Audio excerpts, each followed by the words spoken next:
All right, so let me start off with a question here for the Canadians. If a US state tried to win you back with a so called Canadian welcome pass, full of shiny offers, discounts, promos, and whatever they think we can be bribed with, would that actually change your mind about going to the United States? Yeah, I think I already know the answer from this community. Today I want to break down how Montana believes they can woo Canadians back with a stack of discounts. I'll give them credit, they are trying. But we're 10 months into this boycott. And for most of us who have already made up our minds, no amount of coupons or special Canadian deals is going to work.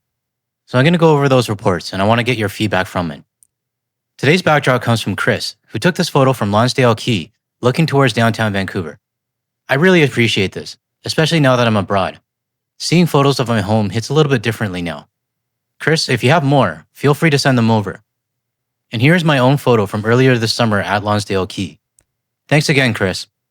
All right, let's get into their sales pitch. The report. It's no secret that Kalispell is somewhere Canadians like to visit. But with disagreements between governments, that number of visitors has decreased, which is exactly why Discover Kalispell has launched the new Canadian Welcome Pass. We realized, well, maybe it's just a good time to show the neighborly side of Kalispell. The Canadian province, Alberta, is only about a 90-minute drive from Kalispell, leading to a close relationship. Correction, had a close relationship. For many of us, the relationship is over. It really bothers me when the US tourism officials, or government officials, or media keep going back on the same lines. We have a good relationship, we have history, they love us, we love them. It's like breaking up with a psycho ex-girlfriend who tried to murder you and take over your identity, and yet they still walk around like everything is fine. And no, thankfully I'm not speaking by experience. But these tourism officials seriously need to understand that there's a fundamental change happening in 2025.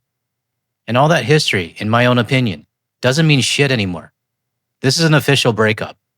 We've always had a close relationship. We've enjoyed going back and forth to enjoying each other's countries, whether that's for recreation or business or shopping. We've certainly noticed the decline in Canadian visitors. An online pass that provides Canadians deals and discounts with 15 local dining, retail, and lodging options. Canadians are planning their next trip down. They can select the hotel of their choice and get a good room rate. And then once they're here, use the pass to enjoy the discounts at the other businesses. Discounts, as if we can be bought. Look, I get it. They really don't have any other choice right now.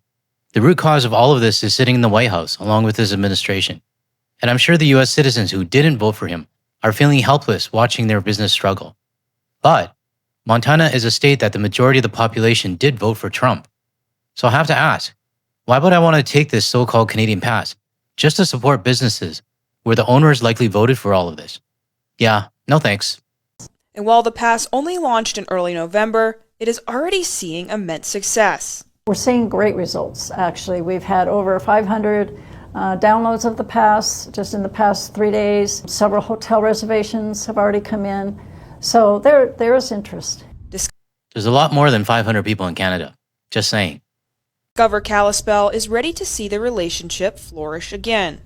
When they're ready to come back down, we welcome them. Our welcome mat is out, and we'd like to offer you some special discounts to show you how much we miss you. The pass is currently slated to run through mid-January, but Discover Kalispell is hopeful it will be extended. You can extend it all you want, because I really don't think anything is going to magically turn around your tourism industry. And am I the only one that cringes every time someone says, when you're ready to come back? That sounds like something a parent would tell you when you did something bad as a kid. Like, when you're ready to apologize, you can come out and play. Yeah, this one I know by experience. Now, CBC also did an interview with this tourism official. And I want you to pay close attention when the host asked her to clarify something she said. Canadians have been boycotting travel to the U.S. for months, many anyway. September was the 9th consecutive month of steep declines, with double-digit year-over-year drops in both car and air travel to the U.S. And Kalispell, Montana wants Canadians to come back. The city of about 30,000 is just south of the Alberta-BC border. Tourism agency Discover Kalispell has announced what they're calling a Canadian Welcome Pass. Diane Medler is executive director of Discover Kalispell and is with with us now via Zoom. I want to start with the problem here because just how much is this boycott, the Canadian boycott, that many have decided to put into place here for their travel plans, affected you in Kalispell? So we've been noticing this certainly since about February, the decrease in border crossings down to northwest Montana, the decrease in spending. Our data is showing that year to date through September, credit card spending by Canadians in Kalispell has decreased 39%. So we're a fairly small community and valley. And Now, before we get too deep into this report, I wanted to quickly show you the 2024 election results for Kalispell, which I guess is in Flathead County in Montana. Over 41,000 citizens voted for Trump, and only 20,000 voted for Harris. So if you're thinking about grabbing this so-called Canada Pass to get discounts at Kalispell restaurants, hotels, and whatever else, there's a damn good chance that you're financially supporting a business whose owner ticked off the box beside Donald Trump's name. And this person being interviewed? My spidey senses is kind of definitely picking up on who she voted for. I'd like to hear your thoughts on the Kalispell's voting habits, and whether or not you have any sympathy for the city or not. And if you're enjoying this video so far, and you haven't subscribed yet, or if YouTube has randomly unsubbed you again, hit that subscribe button below to help support my channel. It really does mean a lot to me when you do. So our small businesses year-round rely on visitation, and the Canadian traveler has always been a welcomed and a target market for our area.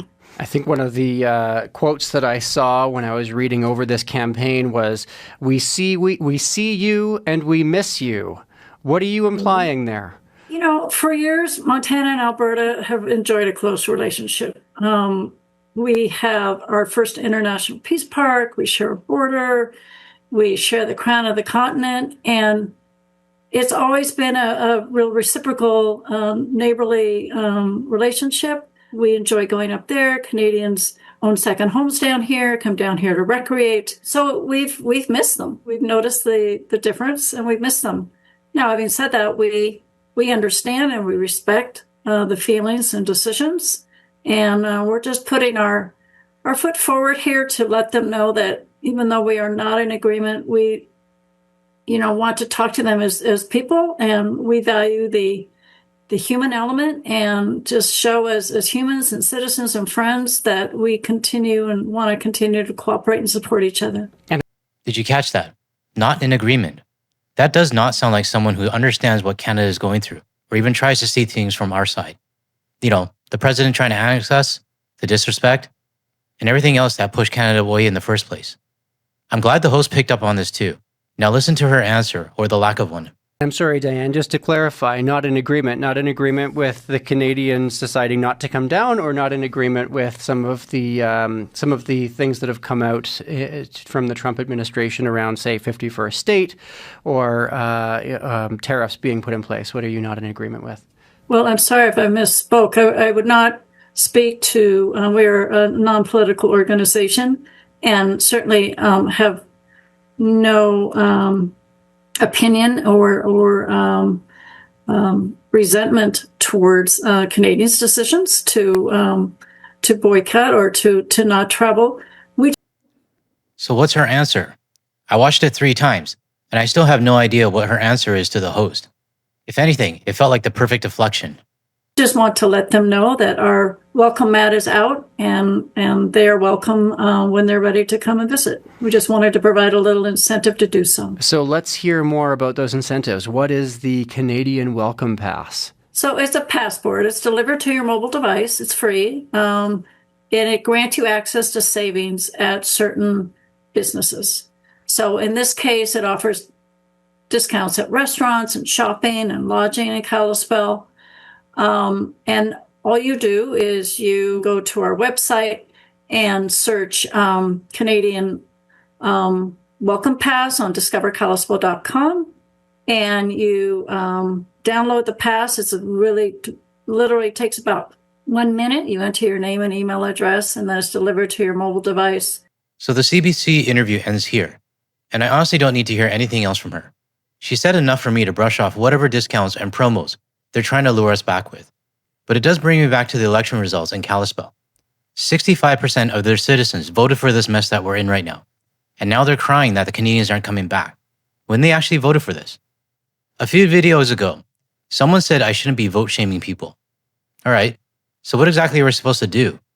Are we supposed to support the US citizens who voted for this chaos?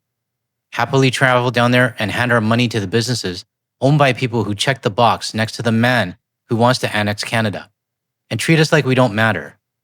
Yeah, no, that's not happening. And it shouldn't happen for anyone else either. These people need to accept the consequences of their vote. I will happily support those US citizens who voted for Harris from afar. But those who voted for Trump, you're getting exactly what you signed up for when you ticked his name on that ballot. Let me know in the comments if I'm way off on this, or if you actually agree with me. Because in my view, it's time for these Republicans to really start feeling the pain that they voted for. If you found this video helpful, hit the like and subscribe button to get this message out to more people, and share it with your friends as well. And if you're still here and you want to see more of my videos, or listen for more cats, check out the ones that are popping up on your screen right now. I thank you for watching, and I'll see you in the next video.